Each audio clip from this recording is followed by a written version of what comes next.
Good morning. हमने पोषक तत्वों के बारे में बात किया था। पौधों को 17 पोषक तत्व लगते हैं, जैसे carbon dioxide, oxygen, hydrogen, nitrogen, phosphorus, potassium, calcium, magnesium, sulphur, iron, zinc, manganese, copper, boron, chlorine, molybdenum and nickel. अब इन पोषक तत्वों का कार्य क्या है, तो एक एक पोषक तत्वों को हम देखते हैं कि इन पोषक तत्वों की आवश्यकता क्यों होती है। तो सबसे पहले आता है नाइट्रोजन। नाइट्रोजन को नत्रजन भी कहा जाता है। नाइट्रोजन से प्रोटीन बनता है और नाइट्रोजन हर पौधे को बड़ा करने के लिए, उसको विकास करने में सहायता करता है। जो पौधों का कलर होता है, ग्रीन कलर, पत्तियों का जो कलर होता है, उसको गहरा रंग देता है। कोई भी अनाज है या चारे वाले जो भी पौधे होते हैं, पशु खाते हैं, उसमें प्रोटीन की मात्रा बढ़ाता है। पौधे के जड़ है, तना है या पत्तियों में वो ग्रोथ करता है। तो यहाँ पर जो क्लोरोफिल है, प्रोटोप्लाज्मा, प्रोटीन और जो न्यूक्लिक अम्ल है, इनका महत्वपूर्ण अवयव है। तो इसलिए हमें पौधों में नाइट्रोजन ज़्यादा से ज़्यादा चाहिए होता है। नाइट्रोजन किसी भी फल के अंदर बीज बनने में भी सहायक करता है। सेकंड आता है फास्फोरस। फास्फोरस का कार्य है, पत्तियों में कोशिका का जो विभाजन होता है वो जल्द ही हो जाता है। फास्फोरस प्रकाश संश्लेषण में भी सहायता करता है। पौधों में बीज जो होता है, जो उत्पन्न होता है, वो स्वस्थ होता है और बीज का जो भार है, जो वजन है, वो बढ़ता है। फास्फोरस मिलने से पौधों में रोग व कीटनाशक आदि कम होते हैं, तो रोग प्रतिरोधक क्षमता भी इसकी बढ़ जाती है और पौधों की जड़ें मजबूत होती है और ग्रोथ भी करता है और मजबूत भी रहता है। तो पौधे सीधे और स्ट्रॉन्ग तरीके से वो खड़ा रहता है। पौधों में फल भी जल्दी आते हैं और जो भी फल होता है उसके अंदर की बीज भी जल्दी पकते हैं। जो फलीदार पौधे होते हैं, उनका जो जड़ की ग्रंथि होती है, उसको भी ये मजबूत करता है। न्यूक्लिक अम्ल, फास्फोलिपिड्स व काइटिन जो होता है, इन सब के निर्माण में वो सहायता करता है। पौधों के फूलों में भी वो ग्रोथ करता है और जो अमीनो अम्ल है उसका भी ये अवयव है। तो फास्फोरस के इतने कार्य हैं। अब थर्ड देखते हैं हम पोटेशियम। इनका क्या क्या कार्य है। पोटेशियम जड़ों को मजबूत बनाता है और पौधे की जो पत्तियां होती है वो जल्दी सूखने लगती है, तो वो सूखने से भी बचाता है। पौधों में जल्दी कीट न लगे या कोई भी बीमारी ना हो, तो ये रोग प्रतिरोधक क्षमता को भी बढ़ाता है। कुछ कुछ पौधे होते हैं ना जो सीधे तरीके से खड़े नहीं होते, वो गिर जाते हैं, तो वो खड़े होने की क्षमता को भी बढ़ाता है। और जो स्टार्च होते हैं, शक्कर होते हैं, उसके जो संचरण है उसमें भी वो सहायता करता है। प्रोटीन चाहिए होता है तो उस प्रोटीन में भी वो सहायता करता है। और जो भी हम खाद्यान्न उत्पादन कर रहे हैं, तो जो बीज है पौधों की, तो उसमें भी वो शाइनिंग लाता है, चमकदार बनाता है। एंजाइमों की जो कार्य है उसको बढ़ाता है।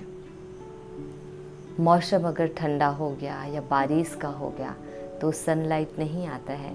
प्रकाश संश्लेषण में हमें सूर्य की रोशनी चाहिए होती है, तो उसकी भी वो पूर्ति करता है। जब ठंडा मौसम हो या बारिश का मौसम हो या जब बादल छाया हुआ हो, तो उस समय भी ये सहायता करता है। और साथ ही साथ जैसे मौसम ठंडा होने के कारण या रैन होने के कारण पौधों में जो ठंडकता आती है, तो उस ठंड को सहन करने की भी वो शक्ति देता है। पोटेशियम से जो भी फलों में बीज होता है उसमें उसका आकार बड़ा होता है। इससे चाहे वो फल हो या सब्जी हो, उनके गुणों में वृद्धि होती है। और सब्जियों में ये स्वाद को भी बढ़ाता है और मिट्टी में जो नाइट्रोजन का कुप्रभाव जो है उसको भी वो दूर करता है। सब्जियों का जो पकने का गुण होता है उसको भी वो सुधारता है। कार्बोहाइड्रेट के स्थानांतरण, प्रोटीन संश्लेषण और जो इनकी स्थिरता है उसको भी वो बनाए रखता है। तो इतने सारे जो पोटेशियम के कार्य होते हैं। अब हम फोर्थ देखते हैं कैल्शियम। कैल्शियम मिलने से पौधों में कौन कौन से कार्य होते हैं। कैल्शियम जितने भी हमारे दलहनी फसल होते हैं उसमें वो प्रोटीन की मात्रा को बढ़ाता है। कुछ कुछ ऐसे पौधे हैं जिनके लिए वो ज़्यादा ही महत्वपूर्ण होता है, जैसे कि तंबाकू कहो या फिर आलू हो गया या फिर मूंगफली। इन सब के लिए वो बहुत ही लाभदायी होता है। यह पौधों में कार्बोहाइड्रेट संचालन में भी सहायता करता है। ये सामान्य कोशिका विभाजन में भी सहायता करता है, क्योंकि यह कोशिका भित्ति का मुख्य अवयव माना जाता है। जो कोशिका झिल्ली होता है उसकी स्थिरता को वो भी बनाए रखता है। जो एंजाइम होते हैं उसकी क्रियाशीलता को भी बढ़ाता है। पौधों में जो जैविक अम्ल होते हैं उसको उदासीन बना करके जो उसके विषाक्त प्रभाव होते हैं उसको वो समाप्त करते हैं। और कार्बोहाइड्रेट का जो ट्रांसफ़र होता है उसको भी वो मदद करता है, जैसे स्थानांतरण में मदद करता है। इस प्रकार कैल्शियम का अलग अलग कार्य है। अब आता है मैग्नीशियम। मैग्नीशियम क्लोरोफिल का प्रमुख अंग माना जाता है। पौधों के अंदर कार्बोहाइड्रेट को संचालन में वो सहायता करता है और पौधों में प्रोटीन्स है, कार्बोहाइड्रेट है, विटामिन्स हैं और वसा, ये सब के निर्माण में भी वो हेल्प करता है।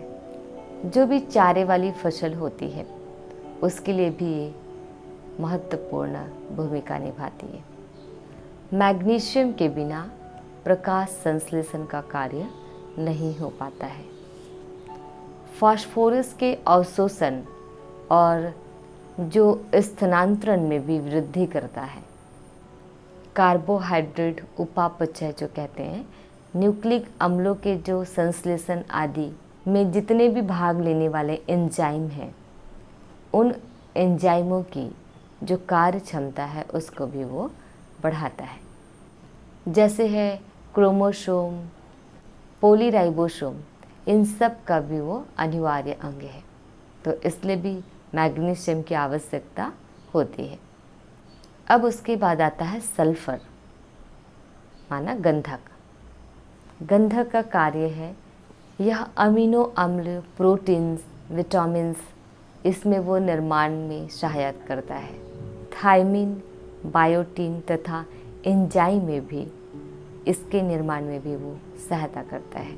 जो सल्फर है, जितने भी हमारे तेल निकलने वाली जो सीड होती है, तो तेल की प्रतिशत को बढ़ाने में भी सहायता करता है। सरसों है, प्याज है, लहसुन है, ये जितने भी पौधे हैं इनके लिए सल्फर बहुत आवश्यक होता है। पत्तियों में जो पीलेपन होता है उसको भी वो दूर करता है, या पत्तियाँ पीले होने के बाद फिर वो सफ़ेद हो जाता है तो उसको भी वो दूर करता है। पौधे के जो तने होते हैं वो पीले हो जाते हैं, छोटे हो जाते हैं, तो वो उसकी भी कमी को दूर करता है। कुछ कुछ पौधे हैं जिन पौधों का तना लाल हो जाता है तो उसके भी इस लालपन को वो दूर करता है, जैसे कपास है, मक्का है। पौधों में जो एक सिकुड़न हो जाती है उन पत्ती की कमी को भी वो दूर करता है। प्रोटीन संरचना की जो स्थिरता होती है उसको भी वो बनाए रखता है। क्लोरोफिल का जो निर्माण में भी वो सहायता करता है। अब इसके बाद आता है आयरन। आयरन के कौन कौन से कार्य होते हैं? आयरन क्लोरोफिल और प्रोटीन के निर्माण में सहायता करता है। श्वसन क्रिया में जो ऑक्सीजन चाहिए होता है तो उसके भी वो वाहक होते हैं। साइटोक्रोम्स, फेरिडॉक्सिन और हीमोग्लोबिन का ये मुख्य अवयव माना जाता है आयरन को। जो न्यूक्लिक अम्ल होते हैं तो न्यूक्लिक अम्ल में उपापचय में एक आवश्यक भूमिका वो निभाता है और अनेक एंजाइम हैं तो उन एंजाइमों का भी आवश्यक अवयव है। पौधों की कोशिकाओं में जो ऑक्सीकरण उपकरण क्रियाओं में उत्प्रेरक का कार्य करता है। तो इस तरीके से आयरन का कार्य होता है। उसके बाद आता है जिंक, जिसको जस्ता भी कहा जाता है। जिंक हार्मोन्स के जैविक संश्लेषण में सहायता करता है। यह एंजाइम जितने भी होते हैं उनकी क्रियाशीलता को वृद्धि करता है, बढ़ाता है। क्लोरोफिल का निर्माण में भी ये सहायता करता है। फास्फोरस और नाइट्रोजन के उपयोग में भी ये सहायता करता है जो पौधों के द्वारा लिया जाता है। न्यूक्लिक अम्ल और प्रोटीन संश्लेषण में भी ये मदद करता है। कई प्रकार के खनिज एंजाइमों का आवश्यक अवयव है। उसके बाद आता है कॉपर। तो कॉपर के कार्य कौन कौन से हैं? ये ऑक्सीकरण की जो क्रिया है उसको वो नियमित बनाता है। अनेक एंजाइमों की जो क्रिया है उसकी क्रियाशीलता को बढ़ाता है। जो रोग हैं तो रोगों के नियंत्रण में भी वो सहायता करता है। पौधों में विटामिन ए के निर्माण में वृद्धि करता है। इंडोल एसिटिक अम्ल जो वृद्धि कारक हार्मोन के उसके संश्लेषण में भी वो सहायता करता है। इसके बाद हम देखते हैं बोरान के कार्य। पौधों में शर्करा के संचालन में सहायक है बोरान। जो दलहनी फसल होते हैं तो उनके जो जड़ के एंजाइम हैं उनको भी वो वृद्धि करता है। पौधों में जितने कैल्शियम और पोटेशियम चाहिए होता है उनके अनुपात को भी वो नियंत्रित करके रखता है। यह कोशिका विभाजन को प्रभावित करता है। कैल्शियम के अवशोषण और पौधों द्वारा उसके अवशेषों को, उसके उपयोग को प्रभावित करता है और जो कोशिका झिल्ली की पारगम्यता को भी बढ़ाता है।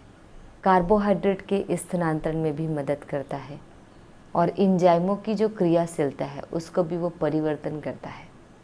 पौधों के परागण एवं प्रजनन में भी ये सहायता करता है। जो पौधों में डीएनए, आरएनए, एटीपी, पैक्टिन व प्रोटीन के संश्लेषण में भी सहायता करता है। अब देखते हैं मैग्नीज के कार्य। मैग्नीज प्रकाश संश्लेषण में सहायक है। पौधों में ऑक्सीकरण अवकरण क्रियाओं में उत्प्रेरक का कार्य करता है। क्लोरोफिल, कार्बोहाइड्रेट व मैग्नीज नाइट्रेट के स्वागीकरण में सहायक है। प्रकाश और अंधेरे में उस अवस्था में पादप कोशिकाओं में होने वाली क्रियाओं को नियंत्रित करके रखता है। नाइट्रोजन के उपापचय और क्लोरोफिल के संश्लेषण में भाग लेने वाले एंजाइम जो है उनकी क्रियाशीलता को बढ़ाता है। कार्बोहाइड्रेट के ऑक्सीकरण के फलस्वरूप कार्बन ऑक्साइड और जल का निर्माण करता है। पौधों में होने वाले महत्वपूर्ण एंजाइम युक्त और कोशिकीय प्रतिक्रियाओं के संचालन में सहायक है। अब आता है क्लोरीन के कार्य। यह पर्णहरिम के निर्माण में सहायक है। पौधों की पंक्तियों में पानी रोकने की क्षमता को बढ़ाता है। पौधों में रसाकर्षण के दबाव को बढ़ाता है। क्लोरीन पादप हार्मोनों का अवयव है। बीजों में यह इंडोल एसिडिक एसिड का स्थान ग्रहण करता है। एंजाइमों की क्रियाशीलता में वृद्धि करता है। कवकों और जीवाणुओं में पाए जाने वाले अनेक यौगिकों का अवयव है। पौधों के सर्वांगीण विकास एवं वृद्धि के लिए उपयुक्त मॉलिब्डेनम के कार्य। यह दलहनी फसलों में नत्रजन स्थिरीकरण और नाइट्रेट एसिमिलेशन व कार्बोहाइड्रेट मेटाबॉलिज्म क्रियाओं में सहायता करता है। यह पौधों में एंजाइम नाइट्रेट रिडक्टेज एवं नाइट्रोजिनेज का मुख्य भाग है। कई एंजाइमों का अवयव है।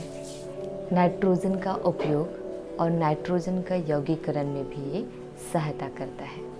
नाइट्रोजन यौगीकरण में राइजोबियम जीवाणु के लिए यह आवश्यक होता है। 14 आता है निकेल, यह पौधों के ग्रोथ करने में सहायता करता है। इसका भी बहुत आवश्यकता होती है पौधों को। कार्बन डाइऑक्साइड, हाइड्रोजन और ऑक्सीजन, ये जो 3 चीज़ें हैं उसको पौधे वायु और जल से ले लेते हैं।